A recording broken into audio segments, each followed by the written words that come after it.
Right out of high school, straight into the military. Realized you'd never be all you thought you could be in that time. Well, you better tell your boyfriend to back off.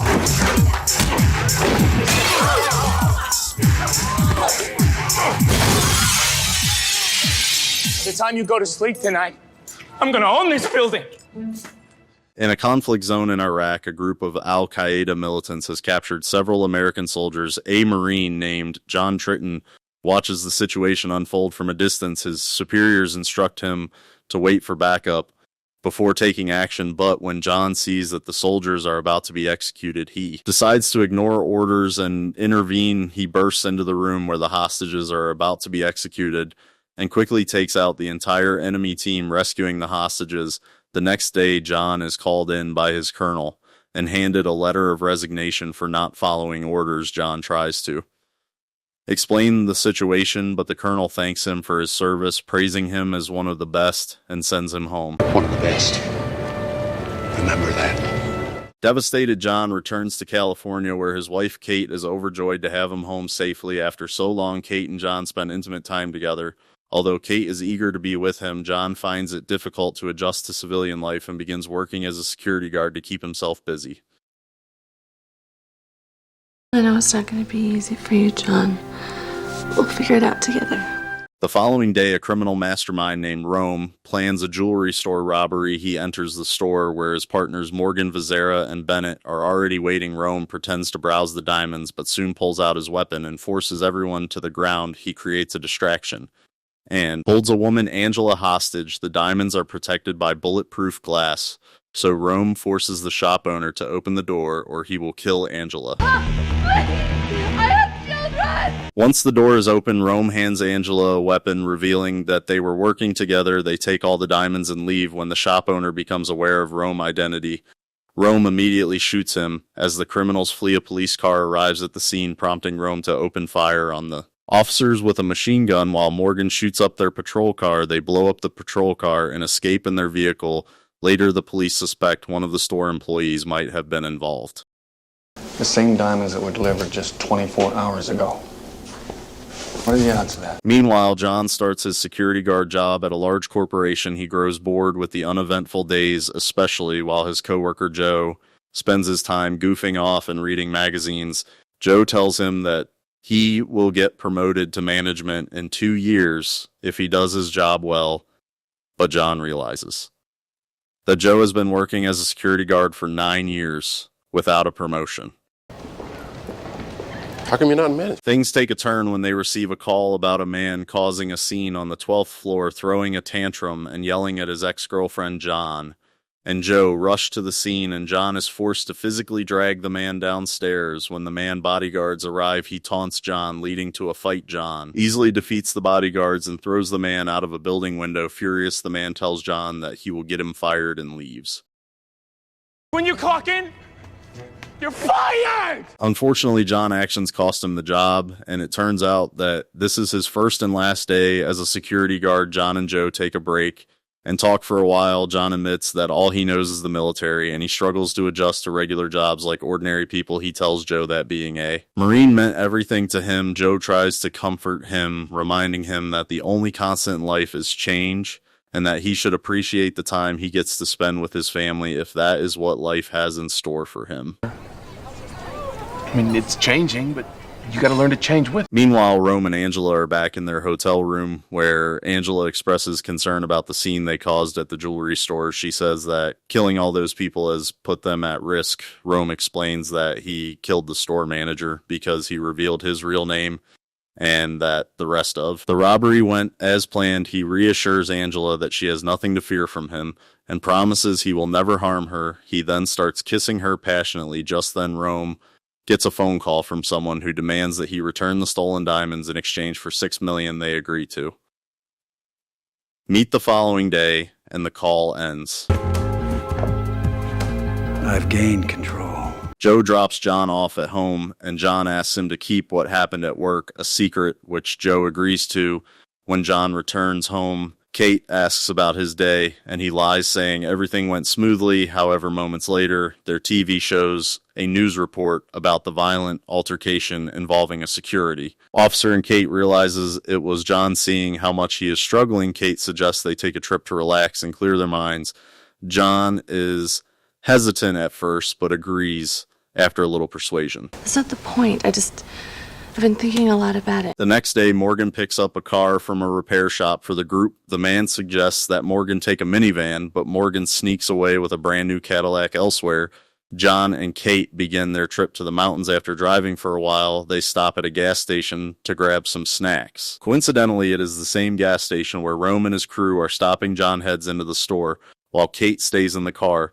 While Rome is filling up the gas, a police car arrives, causing the criminals to become nervous. The officer does not recognize them and strikes up a conversation with Rome. The others watch the situation from inside the store as Rome is talking with the police officer. For no apparent reason, Morgan becomes anxious, walks up behind the officer, and shoots him in the head. With no choice left, Rome opens fire on the other officer.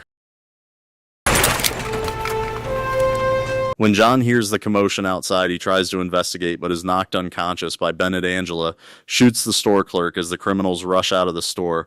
They decide to take John's truck and spot Kate sitting in the car, deciding to take her hostage in case the police try to stop them. As John begins to regain consciousness, he sees Kate being taken away forcefully by the group. When he manages to pull himself together and stand up, Morgan shoots at the gas tank, causing a massive explosion at the store. Miraculously, John survives the blast without injury. He quickly gets out and sees the criminals driving away. He helps the injured officer inside the car, gets into the police car, radios for backup, reports the situation, and begins following the criminals. 2 men, 1 woman, headed southbound on I-95 in a black... Rome realizes John is following them and instructs the others to open fire on him. The criminals continue to attack John, but his military training makes him unfazed. Rome then tries to force him off the road, but John is persistent and follows them without hesitation. John chases the criminals while bullets rain down on him. John crashes into Rome on the road, forcing him to drive into the woods. Eventually, Rome drives toward the edge of a cliff, and they open fire on John, forcing him to drive off the edge. The car goes into the sky as the criminals continue shooting until it explodes in midair and crashes below. Fortunately, John jumped out of the car before the explosion. The criminals arrive at the scene and assume he is dead. Meanwhile, Kate, frantic and screaming, accuses them of murder, causing Angela to lose control. In a fit of rage, Angela points a gun at Kate, but Rome stops her, reminding her that Kate is their insurance. When Morgan tries to fight with Visca, Rome gets angry and tells them to stop and think about how they can escape instead of fighting each other. Since their car is wrecked, they decide to make their way through the swamps to avoid being caught. Angela knocks out Kate when she insults her. Now Morgan's got to carry her. At the same time, Detective Van Buren arrives at the gas station and hears about John's radio call. He is soon notified of the cliff accident and drives to the location. As he arrives, John, still alive, emerges and tells Van Buren that his wife has been kidnapped. The detective tells John that the case is now in the hands of the police and refuses to let John pursue the criminals, warning him how dangerous they are. Undeterred by the threat, John is determined to rescue his wife, and Van Buren tells him to hurry if he wants to save her. Without hesitation, John heads off in pursuit. Seeing what these guys can do. You better hurry. Elsewhere, Rome and his crew make their way through the swamp, with Kate fighting back against her captors. Angela slaps her again, and Bennett catches Kate holding her tightly. Morgan, frustrated with the swamp, argues with Viscera about who is to blame for their troubles. Their argument quickly escalates. Rome, irritated by their bickering, shoots Viscera without explanation. The others are shocked by Rome action, but they continue moving. You think they're hungry? Not anymore. John keeps going through the woods and reaches the spot where Visco was shot. He cannot find his body as it has been eaten by the hungry alligators in the area. Shortly after, Rome receives a call from his boss, who scolds him for the chaos they have caused. Rome insists that they will keep the diamonds for themselves, claiming they have done the hard work. His boss threatens him, warning that there will be consequences. Their conversation is interrupted by the sound of a helicopter chasing them. Rome hangs up and runs away with his team. There, show's over. Let's get the hell out of here. As they move through the woods, Morgan once again starts complaining about their journey, saying it is very dangerous. Rome tells him to stop ranting. Rome then stops and asks Kate for her opinion. She insults him, saying she thinks he is psychotic. He responds by telling her she is beautiful, saying he would have a chance with her if it... Meanwhile, John, still searching for the criminals, reaches a clearing in the woods and senses something is wrong. Just then, a net springs up beneath him, but he quickly cuts himself free. Before he can react, a man holds him at gunpoint, accusing him of being a cop. John tells him he is not a cop when the man does not believe him. John forces him to drop his weapon. John tries to explain that he is searching for his wife, but before he can finish, another man knocks him out from behind elsewhere. The cops get very close to where the criminals are hiding. Kate tries to scream, but Bennett holds her mouth, stopping her from making any noise. Later, John regains consciousness in a shed where he is being held captive by two men. They mistakenly believe he is a cop who is going to arrest them for their illegal activities. John denies being a cop, but the men continue to torture him. I got choppers buzzing around here. I got you sneaking up our ass. Eventually, John pretends to confess, claiming he is a cop and that his colleagues are tracking him with a GPS. The men panic upon hearing this, giving John the opportunity to overpower one of them. He quickly jumps and breaks the chair he was tied to, freeing himself. He then knocks out one of the men and starts fighting the second. After a violent struggle, he manages to defeat the second man and escape. John finds himself back in the forest. Though he has lost sight of Rome and his wife, undeterred, he keeps moving forward. With Kate inside, the criminals realize the electricity is out. Rome orders Morgan to look for a generator to power the place. There's some guy out there with a hockey mask and a hatchet. Morgan refuses, scared of the whole situation. He then brings up a childhood memory, mentioning an embarrassing thing he did. The group laughs at him. Morgan finally agrees to look for the generator and goes out. He finds the generator and turns it on. John sneaks up behind him and the two engage in a fight. Morgan hits John with a bottle, but John manages to kill him with a blade. Afterward, Rome steps outside to make a phone call, asking a contact to have a vehicle ready at the marina for their escape. He also mentions the need for a working boat. He then sends Bennett to start a boat that is stranded nearby and to check on Morgan since he is taking too long as Bennett steps out. John attacks him, leading to another intense fight. John eventually defeats Bennett and kills him.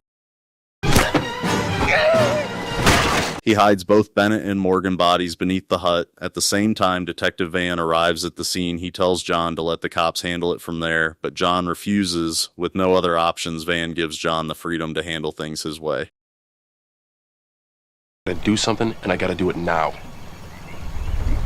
John turns off the electricity as a diversion, allowing Kate to escape the hut. However, Angela catches up with her, and the two fight intensely. Kate manages to overpower Angela, but Angela recaptures her using the weapon she was holding. John climbs through a window, stepping into the room where Rome is. Just as he confronts him, Detective Van enters, forcing Rome to drop his weapons. Van demands the diamonds, and Rome, without hesitation, suggests that Van shoot John if he wants to claim them. To John's shock, Van turns his gun toward him. Give me my damn diamonds! Whoa! Calm down, VB. At that moment, it is revealed that Van had been secretly instructing Rome to return the stolen diamonds. However, Van hesitates for just a brief moment, and this hesitation gives John the opportunity to act. He rushes at Van, using him as a human shield while Rome fires at them. After the chaos, Rome manages to break free from the confrontation and reunites with Angela, who is still holding Kate captive. In an effort to cover their escape, Rome fires at a nearby fuel tank, causing the entire shack to explode. John barely escapes the blast by jumping through a window and landing in the river. As he surfaces from the water, a Coast Guard officer attempts to arrest him. I'm John Triton. Shut up! John overpowers the officer, takes his boat and gun, and speeds off in pursuit of the criminals. Meanwhile, Rome, in a desperate move, steals Detective Van's car and drives off. The police quickly track him down, and he is forced to abandon the vehicle. Angela, now on foot and running out of options, approaches a truck driver on the road asking for a ride. However, she kills him shortly after, and they continue their journey without hesitation. While still on the boat, John hears a report on the radio about the truck driver's murder his mind races, remembering the conversation he overheard between Rome and his contact earlier. Suspecting they are headed to Rita's marina, John follows the trail. Upon reaching the marina, he spots Rome driving a truck and quickly climbs aboard with determination. John grabs Angela by the neck and throws her through the truck's windshield, killing her instantly and spilling the stolen diamonds all over the ground. In an effort to shake John off, Rome drives the truck into a line of shacks. Despite the violent attacks, John manages to hold on for a while, but eventually is thrown from the truck, which crashes into a building, leading to a massive explosion. Rome, seeing that he cannot drive the truck anymore, abandons it, leaving Kate handcuffed inside. John, relentless in his pursuit, rushes after the truck, which has crashed through a building and into the river. He finally confronts Rome in a fiery warehouse. The two engage in an intense and brutal fight, with John inflicting severe damage to Rome. Eventually, John overpowers him and throws him into the... As John turns to rescue Kate, he sees her trapped inside the sinking truck. Without wasting a moment, John dives into the water, pulls her out, and performs CPR. After several attempts, Kate begins to breathe again, slowly but surely. Just when they think they are safe, a horribly burned Rome reappears. Attempting to strangle John with a chain, John fights back, grabbing the chain and using it to kill Rome by slicing his neck. With the danger now past, John and Kate share a tender embrace, their lips meeting in a kiss. As the police arrive at the scene, John, relieved and exhausted, says they should have gone to the beach instead. The two laugh together, grateful for the peace they finally found.